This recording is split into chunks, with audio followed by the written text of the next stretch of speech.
But today we wanted to go through something that we do every day. So the premise of muscle energy techniques, teach you how I use it in clinic, how it works, and how to practically give you some tools to use it. For the theory part, we'll have a bit of a discussion about it as opposed to me just lecturing to you, so we can talk about proposed mechanisms, things like that. But I wanted to start off by saying that like with any manual therapy that you will learn, and particularly with you, Denise, working in a clinic which is really heavily manual therapy dependent, we must remember that we need to follow up with the right exercise prescription and right strategies to help long-term effects. So a lot of this stuff I feel works really well at the time, but if we don't follow up with the right things, people fall apart. And our job's not just to get them reliant upon our hands, it's actually to get them going and moving. So I always like to talk about that to start, because as Steph will tell you, there's a lot of people we teach in her cohort, and definitely one below, where they're very anti-manual therapy and very anti-movement. I'm not anti-movement, very anti just manual therapy. And I just, to them, I say, look, I understand where you're coming from. If that's the case, why did you just not do an ex-phys degree? Why did you come and let us teach you for 2 years? But there is a place for it, and it's always evolving and changing, and using the right technology, using the right objective measures, we can really be effective in doing it. But we must try and track it and use it, because they can be really well. So I'm going to put people on the spot now. Denise. Wow. So for those clients that I used to see early in my career and just be like, stay away, I'm now understanding how to really help them, and MET forms a big part of how I treat them early on, because I can't do much.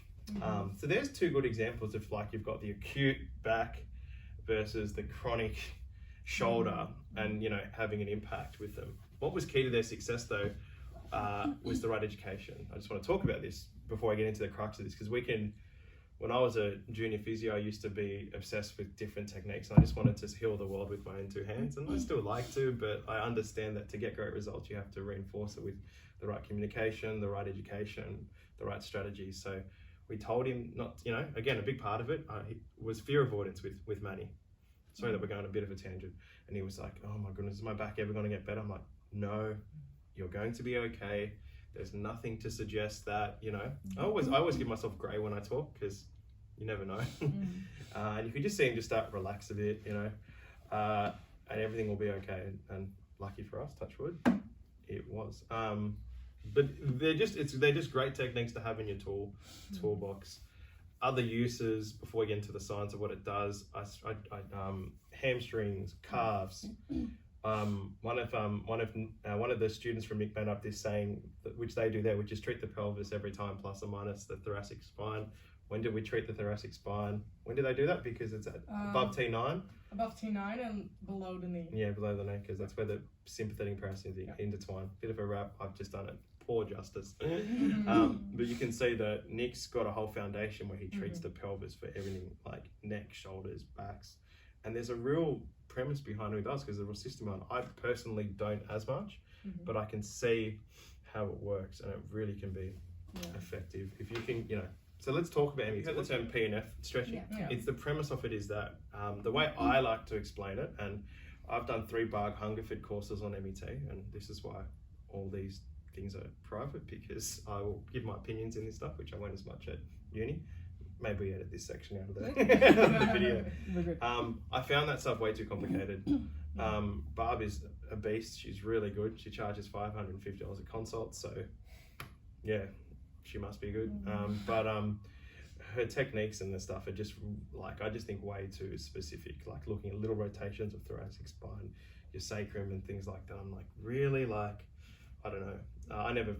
That isn't just how I treat. So I learned a lot of her stuff when I started in my first job in Newtown, and I was using that for probably 2 years before I met Nick. And I would just sort of wing it, to be honest, to be brutally honest in hindsight. My colleagues, I thought could see what they were. I just started doing stuff, and it started helping people. Back in those days, I used to see 22, 23 people a day. I used to be so fatigued. I used to recipe treat. That was part of my learning, which is why I'm so passionate now when I'm teaching all you guys about how to stay fresh, how to stay accountable to the client, and how to deliver an amazing experience for the client. Because there's nothing worse than seeing so many people a day and then just being not putting them at the center of the thing, which is honestly how I felt. But the good thing was MET gave me a little basis to do it. But then I met Nick, which is it's a very long story, which we won't get into right now. And he showed me his ways. I'm like, wow, this is really straightforward and easy. And the reason it is, he's like, yeah, it has to be, because I teach my interns to do it, and it has to be reproducible. And I found I'd get even better results with Nick stuff, and it took me less than half the time. And so then all that other stuff, I'm like, fuck it. But I do bring it back in, like the upper traps and things from time to time when I need to. And you probably haven't seen me use it as much. I do it a little bit, but you can see how effective Nick stuff is. We actually have the printouts here for the students so that, you know, because we can teach it to them and they can do it. It's really great for footy, we find as well. So when I'm treating at footy, especially the Saints boys who've known me for so long, I like to say if I have 3 minutes with them, I'll do an MET and a bit of a neural stretch, and they'll just be like, all right. And they find it really effective. So I'm talking too much. Back to what it does. P&F stretching is about length-tension relationship. Do we understand that? If we look at a bicep curl, where do we get optimal strength? Mid-range. What happens if we're in a shortened position? You can't generate as much force. You can't generate as much force. Keep it simple with the stuff we show you. All we're doing by doing the MET stuff is helping put the body into optimal length tension. You know, I'll put my hand up. I use some terrible language as a new grad. I used to tell people their hips are out. I used to tell people their ribs are out. I don't know why I did that. It's how I learned, or what I picked up. Your hips don't go out of place. And I know sometimes, you know, you might hear that a little bit where you're going, but what we need to say is that they're just not sitting as optimally, you know what I mean? They're not dislocated, your ribs aren't out. But if they're not sitting as optimally, you can't recruit the right muscles to allow you to move optimally. And if you can think about that, don't think any more complex than that. But you can also understand why it can make such a big difference, you know what I mean? Just from here to here, we can generate much more force by just changing the position. I like to tell people, I haven't given you muscle strength. Some things we'd love to do with the AXIT testing, if we could do a study at some point, would literally be I'd love to do testing pre and post treatment to see if there was, you know, a difference. And have we given them strength? Not really, but we have in a way, because the numbers suggest it. We're just giving them an optimal position to generate that strength form. So that makes sense. If you can understand that concept, that's about as far as I want to take the science behind it. On the handout and in the Google Hub, you'll see papers about MET, you'll see a bit more of the pathophysiology behind how it works, proposed mechanisms. There's definitely a research base. I read a good article yesterday. There's just a lot of keyboard warriors right now, so I don't know why, but I've just been following a few conversations right now. And there was a great conversation about how long it takes research to actually implement into evidence base. So I do some techniques that the research is coming through now that didn't have an evidence base for it back in the day. Have you guys heard of visceral mobilization therapy? No? A little bit? It's where you literally work on like the organs to try and get things to move. So like not push on your gut, but like the fascia, the connective tissue and stuff like that.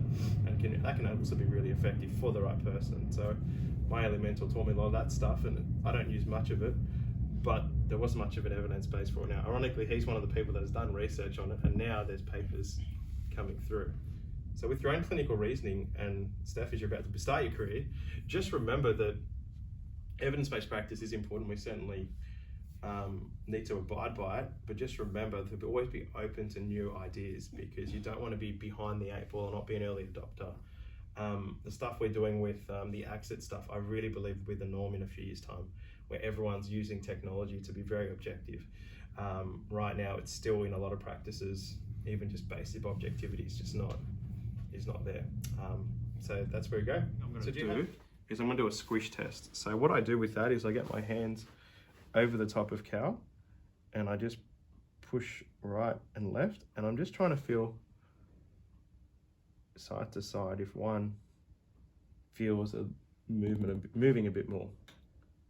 Of course, your interesting case again. I think you can feel one side moving more, can't you? Yeah, my right feels tighter than my left. Don't tell them. Oh.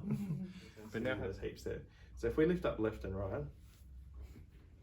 Yeah. Again, his left side is the symptomatic side. Yeah.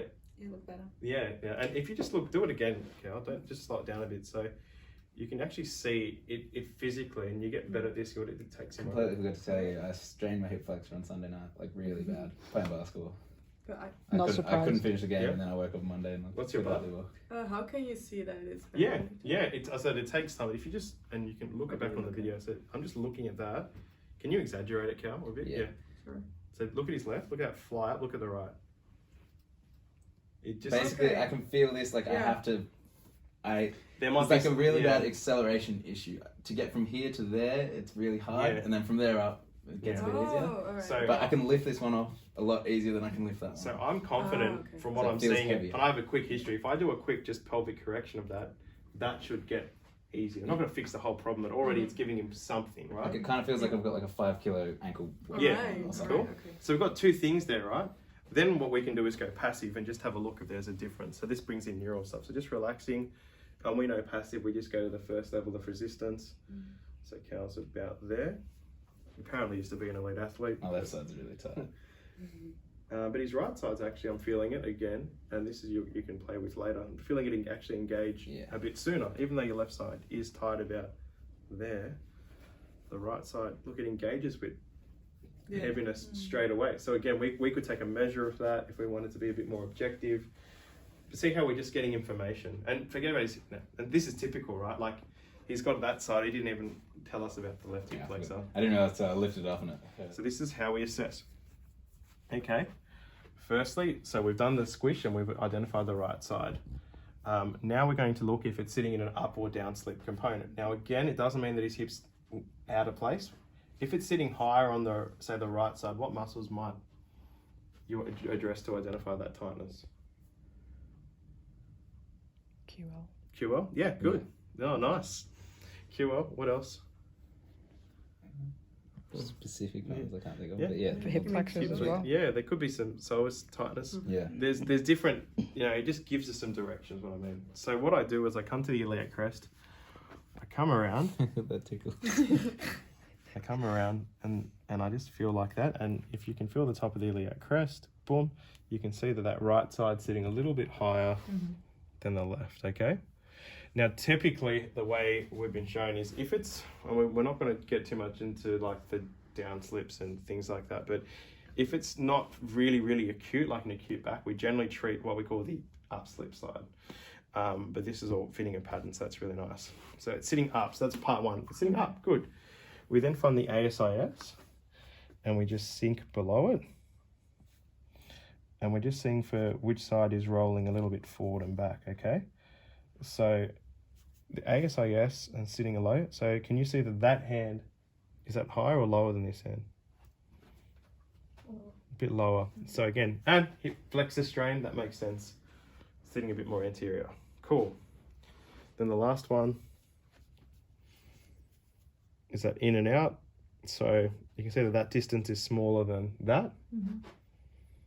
So it's sitting in. So it's really three simple gauges that we want to correct, okay? And that's really to keep it really simple. Now, of course, each of these have specific techniques. So we'll just talk through that. That's in reference to the side that was tight, right? So Correct. the right is up or down, Yeah. the right is anterior. Very because good question, that's yeah. the opposite. In reference to the, what we say, the positive side.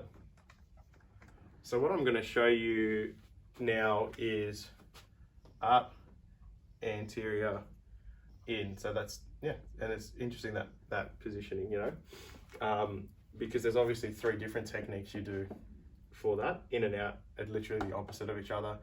The anterior post are pretty easy, and the down slip technique is something different in itself. But let's have a go through this to start. So we always start with the shotgun, okay? A shotgun is a correction for your pubic bone to help reset everything.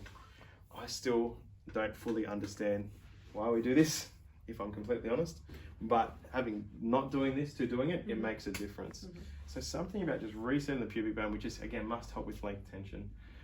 The way Nick described it to me is that like Barb Hungerford, for what it's worth, the way we got taught was you would actually assess the pubic bone and look if they were sitting inferior, superior, anterior, posterior, and she's just like, Nick is just very nonchalant. He's like, it's just shotgun it, it'll sort itself out.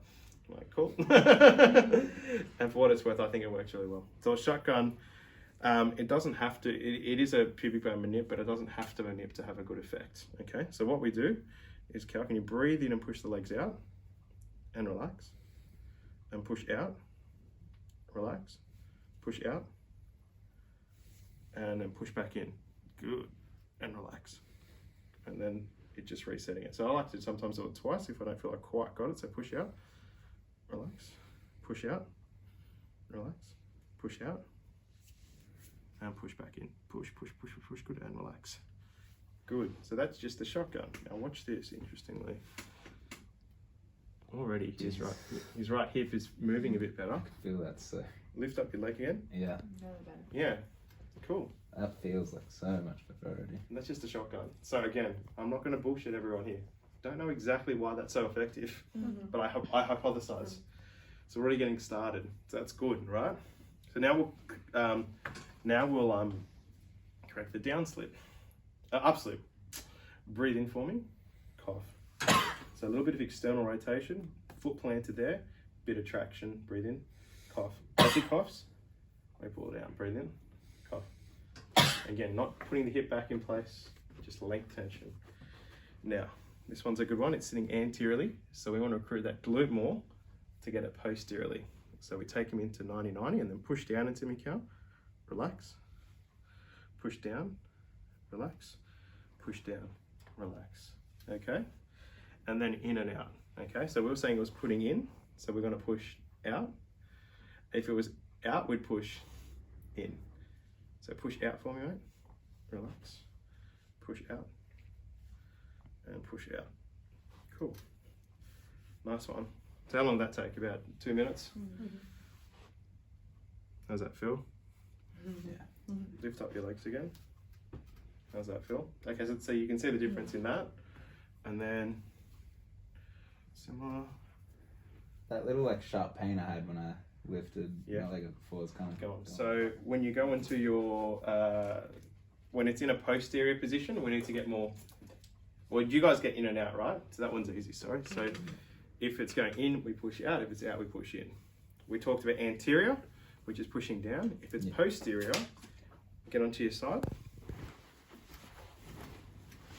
And what we do is we take the leg, because we need to get more actual hip flexor, of course, or rec fem, and then we push forward. Don't actually do it too much because I want to do it again, and relax, and we go that way. Relax and push forward.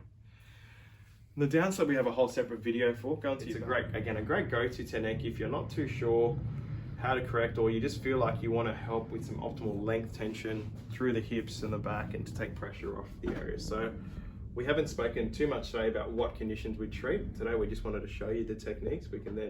We want you to apply this and then be like, right, if I see this patient, maybe this would work, okay? So this is how I do it, and Denise, feel free to chime in along the way. We're not gonna do it again, but we start with the shotgun. Actually, we will do it again, it's okay. So breathe in, push the legs out, relax, and again, relax, and again, and oops, push back in, relax. Just make sure the old wheels are locked in, that's good. So we start with the shotgun. If we're doing it straight after a correction, we would just go and flow on through. So I like to start with glutes. So this is really simple stuff, and like I said to the guys, the techniques are there written on the wall. So I start with glutes. All we're doing is taking them to end of range and trying to increase that. So cow is tight as, of course. Relax for me, bud. There you go. Try. For feeling the stretch. So push into us and relax. Push, relax, and push, relax. Cool. Then I like to do adductors. Push. I'm just going to show you all the tricks today, actually, because there's sometimes I do things and sometimes I don't. Relax. If I feel adductors are tight, I feel like hip flexors and adductors are muscles that just rarely get stretched and moved, so I like to hit them hard. You haven't seen me do this one too much, the double adductor. So I get them to go like this. Ooh. So you don't, again, talking about, it's a really good point, talking about knowing your client and not, if you do this to everyone day one, yeah, good luck, Chuck. So you want to build up rapport, but it's about effectiveness as well. So I don't, as these guys, I don't need to do this one much, but if I really feel something stuck there, this works well. So I'll push out, and as he'll push in and push his heels down. So I'll push out, breathe in, push, and so push in, and breathe out, relax, and I'll just take him into the range. Breathe in, push out, and relax, and again, and relax. Don't use that one very often, but it's just a good go-to one for adductors. I love to use, this is the difference between me and Nick, I like to start off by doing hip flexor on your back. So I'll take him out to the side and I'll just let that leg hang over the edge. And like we said, we do everything both sides. So for the purpose of this video, I'll just do the left, but of course we do the right. I like to take my leg and do this because I always like to get a bit of rec fem. So if you just do that, you don't get as much rec fem as well. So a little bit of rec fem as well. I will stabilize that. Go a little bit closer, Cal. That's right, because you don't even fall off the bed. No one's ever fallen off the bed on my treatment yet. So I was about to. So let's keep that going. Take it to end of range. It's called a three-way psoas for this reason. So take it to end of range. Again, you don't want that back, if you can just show them there, make them, to get into too much extension, especially if we're treating for a back. The reason I like doing it on your back is because the bed actually allows for that. As you've been shown with Nick, on your stomach, which we definitely like to do as well, you can just get into too much extension. And that's why I actually skip the flexion step, because I just don't really take them into that range. So feel that stretch. So push up, relax, push up. So 3 times, and again, relax. Then what I'll do, again, I told you like hip flexors like adductors. We take him to end of range adduction, combine with hip flexion, push. So this is just adduction, relax, relax. And now that we're here, flexion again, push, relax. Have this done to you, you'll feel blissful after. Because we stand and sit all day. It's really nice, okay? So again, we do that both sides. So we'll pretend we've done that side. Then we'll get him onto his side. And this is what we call the piriformis. So I just do it both ways. And we're just stretching more the piriformis than the actual glute. How I do it, and Denise can show us some variations later, is I just put one foot in front of the other and have a nice, see I've got my hand here, a nice grip there so we can feel, do you feel that stretch there, Cal? And I put my hand here, so it's a bit more of what Nick would call a strong piriformis. And I just support him beautifully and I get him to push up. So he's pushing up to my leg, and then as he is relaxing, I'm using my leg to push through. So pushing up, relax, pushing up, relax. Cool? And I'll take his legs up and push down, relax, push down, relax, and push down. Good stuff, okay? And that's about the extent of it. What we can also do to add, sometimes I like to really get into the hip flexors. So to do that, can you come into your stomach for me? I'll just chuck a pillow away. I'll do the hip flexors one more time. And the same as on the back, we'll do it similarly that way. Hand on the sacrum, or sometimes when we have, as you'll see, we have interns in here, I'll get someone actually, Michael, to hold that down for us. So your hand just goes just there, that's it. Again, to stop that hyperextension. And what we do, push down, relax, push down, relax, push down, relax. Come out to the side, push in, relax, push in, relax, push in, relax, and then take him up, push down, relax, push down. Good. Cool.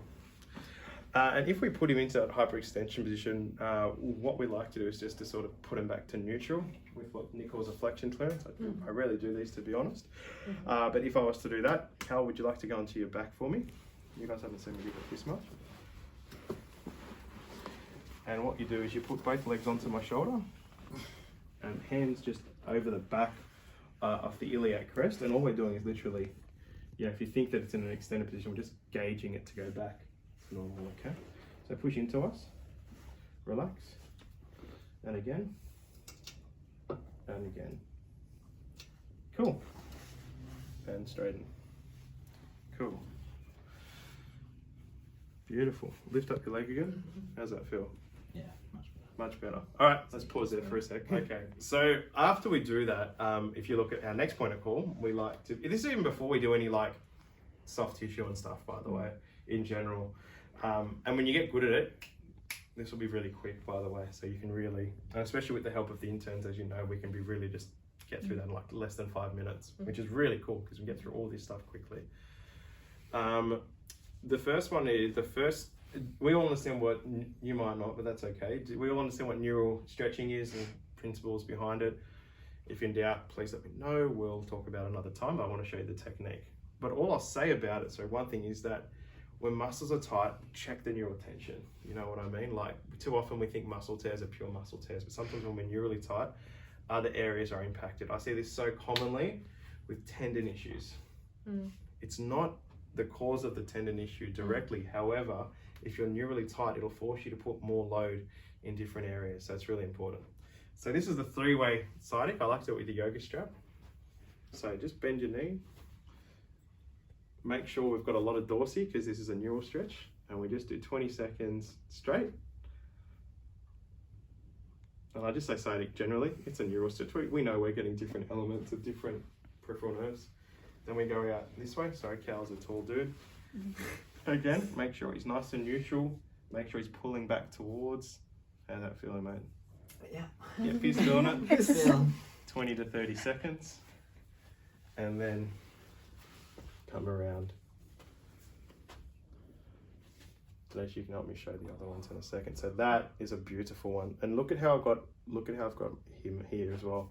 We're really making sure we get that inversion to get what nerve?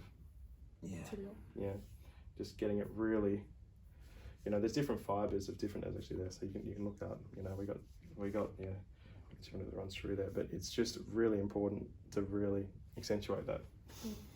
Which is good, okay? And it's generic. Now, we've taught you guys at uni sometimes to identify, if you remember back to basic neurodynamics, sciatic, femoral neural, like, it all works together in the real world. So that's why I like to, unless it's a pure entrapment, and then you're like, whoa, okay, that's something going on. Does that make sense? So that's a 3-way sciatic. Denise, do you want to help us with the splits? Yeah, of course. Do you want to go face this way for us? So this is called the splits. This is a Nick technique. One of our favorites. So what are we doing here? We're stretching. This is so good for so many reasons. I thought it's worth, if you want to come here, like to use this as a tool, an objective tool for what I call functional hip extension. So you won't find that in a textbook because it's something that I do. Why do I like this, right? What's happening when we take them into that position as opposed to pure hip extension? What are we tensing up, potentially? Nerves. We are tensing up potentially the nerves, probably some fascia, but it's more functional. Can you see that this is a running position? This is a kicking position. Just quickly, if you go onto your stomach, Cal, so he was struggling there with that hip extension. If we took him into pure hip extension, he's actually got, he's got good range. So it's functional, which is why it's a good thing. So a great example is I treat a lot of people with groin pain, osteitis pubis, and they have not bad hip extension, but here they're like, there. So what happens when they kick? They get to there and they come. So doing exercise with that really helps them get going. So just for what it's worth, and just for you to look at, Denise, you can actually use it as a bit of a game. So Cal, I'll give him 5 degrees maybe. Lucky he gets past neutral barely. We want him, if he's a kicker, we want him to get, 15, 20 degrees functionally. So it's good to know. So what we do is we get him in that position. You'll see that Denise has nicely got his hip going to neutral. Take your hand off to see what happens if you do that. See how it rotates away. And I've got him here like this. And what we do is we take him out, and I like to get him to either to push into my hand and push back into me like a scissor, or just push forward. But just do the scissor. Just push back together and relax. And then it's a PNF. And look how much you get a bit more stretch. And again, push and relax. Just gently, 20% of your strength, mate. And again, push and relax. Good. We will do the other side for completion. Go again. And it's good to compare side to side as well. So we're also getting information as we do this as well. So his right side, here we go. Look at that. Positive 10 degrees. How interesting. Hip flexor strain. Can you see how it's all fitting a pattern? Push. Again, Cal must have got injured to help the landing today. Relax. Push. And see, I can't get any more than that. Push, because his hip wants to rotate. Good. And if it was a pure hip flexor strain, we wouldn't want to stretch it too much either, for what it's worth. All right, can you just hold the sacrum? I call this the wishbone. This is something you would definitely not do on the first day. You don't ask for marriage on a first date. You don't do the wishbone on a first date. Maybe not even the second or third, but can I tell you, it's really effective. Okay, so again, all we're doing is taking him to end ranges and releasing the tightness. So take this one back to Nick, okay? This is technically my first date, so I wouldn't be doing So that. firstly, end of range extension, okay? That's why it's important to have that third person, or if you don't have a third person, have a seatbelt there, okay? Now we'll take them to end of range abduction and take his leg into external rotation. And we just sit there, push back cow, relax, and you take him further, throw away, and again, relax, and again, relax. Cool. Pretty awkward. It's a bit compromising. If you're not sitting against a wall, because you need full dorsiflexion. But this is how we do it. Arms across your... Wow, you were tired. This is called a sympathetic slump. So where do you feel that? Back my calves. Back to your calves, knees. So Yeah, back on my knees. he's really tight. Can you see how much effort Nathan has to do to maintain that? Just 20 to 30 seconds. Because of that tethering point through there. He's feeling that all through there. Relax. So this one I hate, but I love. Like, someone does this to me, I want to kill them. And then afterwards I feel like bliss. And look at his legs. And you'll see some serious force. Like, Meg's just putting a lot of effort into that. And I do like 3 sets. So I'll give them a go. Make him do one more. You want to feel break. one more. Guys, is it different when you, because Nick learned me to do it like this and then give Yeah, so get the rotation in? yeah, Is that so different? no, it's the same. So that's a great point. That was just the straight one, but when we're assessing, sometimes we can actually just have your arms across your chest. You can actually assess to see if they're restricted one way, so you can change up. This is a generic one way of doing it. So yeah, you can definitely rotate one way or the other. But that's everything there. We need to practice a bit. Hop up. Do you have any questions?